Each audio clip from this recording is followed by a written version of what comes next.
Hello hello hello నిన్న night మా ఇంట్లో ఈ కప్ప నన్ను తెగ భయపెట్టింది.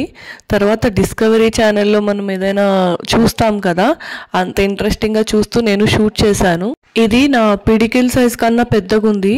చూస్తున్నారు కదా, టైల్ 5.5 or 6x6 ఇంచెస్ ఉండొచ్చు. ఇది సింగిల్ స్క్వేర్ హాఫ్ కంటే ఎక్కువ ఉంది. రోజు నేను తినేసి నైట్ అలాగా కాంపౌండ్లోనే వాక్ చేస్తూ ఉంటాను. ఆ టైంలో ఇది అక్కడ కదులుతూ కనిపించింది. ఫస్ట్ స్టెప్స్ దగ్గర కనిపించింది, తర్వాత ఇంకా షూట్ చేశాను అనమాట. అది మెల్లగా నడుస్తోంది కానీ గెంతట్లేదు. నేను దగ్గరికి అయితే వెళ్ళలేదు, జూమ్ చేసి తీసాను, ఎందుకంటే సడన్గా ఎగిరితే భయం వేస్తుంది కదా ఎవరికైనా. దాని మూమెంట్ క్యాప్చర్ చేద్దామని నేను కంటిన్యూగా వీడియో తీసినా సరే, నేను ఎక్కడ అది మూవ్ అయిందో అక్కడ మాత్రమే నేను ట్రిమ్ చేస్తూ చూపించాను. అది సడన్గా నా వైపు తిరిగేసరికి చూడండి ఎట్లా భయపడ్డాను. అది మూవ్ అవుతుంది, కాసేపు ఆగిపోతుంది, అందుకే నేను బిట్స్ అండ్ పీసెస్గా తీసాను అనమాట. అది మొత్తానికి మళ్ళీ అక్కడ మొక్కలు ఉన్నాయి కదా, అక్కడ సౌండ్ వచ్చింది సడన్గా. మళ్ళీ ఏంటా అనుకుంటే ఇదిగో ఇది గేటు దాటి బయటకు వెళ్ళడానికి అని చెప్పి మెల్లమెల్లగా వచ్చింది. దానికి ఇంకా బయటకు వచ్చేటప్పటికి స్పీడ్ పెరిగిపోయింది, భలే హుషారైపోయింది.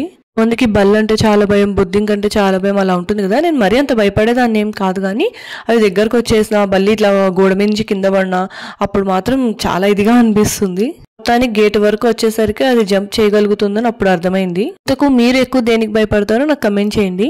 కొంచెం చూడడానికి ఇబ్బందిగా అనిపించిన అవి ఎలా మూవ్ అవుతాయి, దాని లెగ్స్ అవి ఇవన్నీ డిస్కవరీ ఛానల్లో చూసేటప్పుడు చాలా ఇంట్రెస్ట్గా చూస్తాం కదా. That's it for the video. Bye.